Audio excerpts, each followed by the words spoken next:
I want to bring in now a subject that a lot of you have already been weighing in on Twitter today and also on the live chat with Jacob Soboroff, who is Executive Director of a great organization. I commend you to all go and check out the website. It's called Why Tuesday. You can tweet them at Why Tuesday, and you can tweet Jacob at Jacob Soboroff. Jacob, your organization, non-profit, non-partisan, dedicated to moving election days from Tuesdays to weekends. Why? Because America, first of all, Jonathan, thanks for having me on. And the reason we're doing what we're doing is because America, the world's most famous democracy, ranks near the bottom of all countries in the entire world in voter turnout. So, as you could probably guess from the name of our organization, we start by asking a simple and straightforward question, which is, why do we vote on Tuesday in the United States, smack in the middle of the work week? Yeah, you know, a couple of our viewers have been weighing in on this as well, Jacob. Laurie says, yeah, I often wonder how many people aren't able to go vote because they can't get the time off work. They certainly should move them to Saturdays. On the other hand, Joycey says, no moving the election, it'll mess up people's weekends. I guess that's a point too. People think of voting as a working pastime, I guess, rather than having fun. So you might get some blowback from that. Yeah, the truth is there really is no good reason whatsoever to be voting on Tuesday in 2012. Ironically, the reason we vote on Tuesday is because in 1845, when the law was set to make Election Day on the Tuesday after the first Monday in November, it was the most convenient day for people to vote. In 1845, it took a day or longer for farmers to travel to the county seat to vote, a day to get back, and you couldn't travel on the Sabbath. Wednesday was market day, so Tuesday it was by process of elimination. Today, in 15 states, obviously I live in California, I have the option for convenience voting here. I can vote by permanent absentee if I want. So Tuesday is sort of inconsequential in my life, but in 15 states, for millions of voters in this country, voting is still Tuesday or bust. Nobody's ever upgraded the voting system, changed the day of the week that we vote. So we're just trying to say we want voting to be fair across the country, no matter what state you live in, so that everybody has an equal opportunity to get to the polls. So, but Jacob, let me just back you up, and maybe we should have started this. You mentioned it briefly there, but give me a little more of the historical explanation that is in the title of your organization. Why did we first pick Tuesdays? It literally has to do with making voting convenient for people that traveled by horse and buggy. I do not often travel by horse and buggy in 2012, and I would imagine that you, Jonathan, don't either. So what we're saying is this law that set election day, federal election day on Tuesdays, was done so to make voting convenient for the agrarian society of 1845. Tuesday was the most convenient day of the week, believe it or not. Obviously, in 2012, there probably is no more inconvenient day than Tuesday. We're saying, let's stop using the rules that made voting convenient in 1845 and upgrade it. Chris Rock, I'll paraphrase Chris Rock, probably inartfully and without any curse words, but he, I think, hit the nail on the head. He said, they don't want you to vote. If they did, we wouldn't be voting on a Tuesday in November. Have you ever been to a party on a Tuesday in November? No, of course not, because nobody would come. And that's basically what's going on with voting in America here in 2012. It's time to upgrade our voting system, and it's as simple as that. It's very hard to paraphrase Chris Rock without curse words. Well done, Jacob. Mike Carter writing in here says, why not Saturday? However, if you're not informed enough, citizen enough to make some time on a Tuesday, most polls open early, then you're not really much of a useful voter anyway. King of Politics says we need a digital ballot, which would save us trillions of dollars. What about that if everybody could vote from home via their iPad or mobile device? Is that something that anybody is considering we might move towards one day?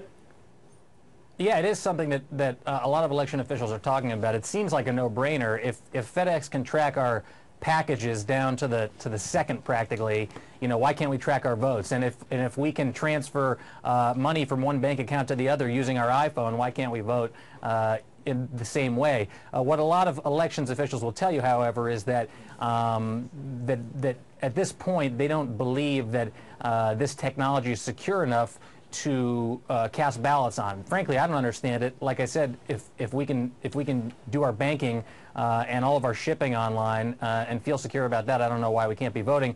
It's something that should definitely be talked about. And then with regard to the first comment about voting on Saturday, how it's a no-brainer, we actually believe that Election Day should be on Saturday and Sunday to account for the fact that some people have religious obligations on both days of on one or the other days of the weekend to make it accessible to everyone. Yeah, that's a good point. And I guess one of the problems with the digital voting right now is the whole cybersecurity issue, which Joseph Lennertz brings up and says hackers could be a problem. But Jacob, you've talked to most of the current Republican presidential candidates about this. What are their views? Breaking them down, let's start with Mitt Romney. Mitt Romney says that he believes what will increase American voter turnout, this is what he told me at a steel mill in Sioux City, Iowa, just a couple of months ago. He told me what's going to increase American voter turnout is great ideas from great candidates. Paraphrasing, but loosely, that's what he said. I disagree with that, and I think our organization disagrees with that, because over the last 50 years, American voter turnout has been horrendous, and we've had great candidates and great ideas, whether it's JFK or Ronald Reagan, or many of the other people that have run for the presidency of the United States. I think that as a presidential candidate, Mitt Romney sort of has the onus is on him to come up with a plan that's sort of beyond that, look at sort of what's wrong structurally with voting in America, and not just rely on this statement of it's up to having good candidates and good ideas. And what about Rick Santorum? What's his view? Rick Santorum said that he actually be open. He didn't know why we vote on Tuesday, which is sort of, if you go to whytuesday.org and you look at our videos, most elected officials, ironically, even though this is the day they live and die for, Election Day, they don't know why Election Day is on Tuesday. He didn't know, nor did Newt Gingrich. Santorum, to his credit, said he'd be open to moving Election Day to the weekend so that more people can vote. Newt Gingrich, on the other hand, doesn't feel that way. He told me that he thinks Election Day should stay where it is, and the reason that people don't vote is because of negative campaigning, which I also disagree with. If you look around the country, there's negative campaigning everywhere, and turnout is at a far higher rate in most other countries in the world. All right. Anna D. writing in again says digital balloting does sound smart.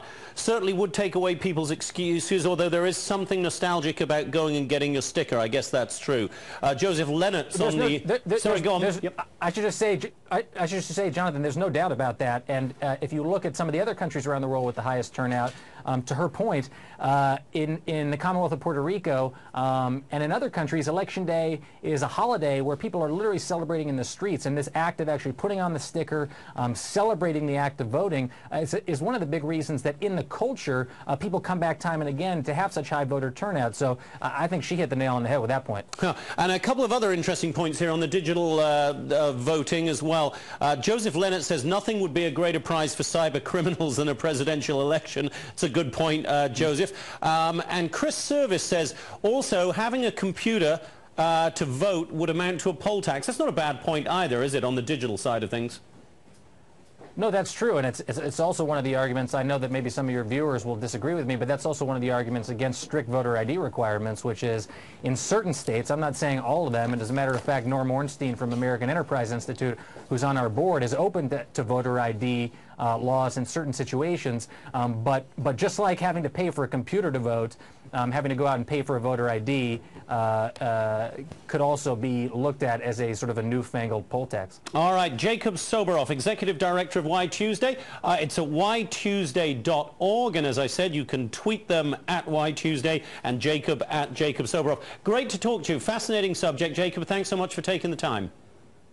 Jonathan, all the best to you. Thanks so much for having me on. All right.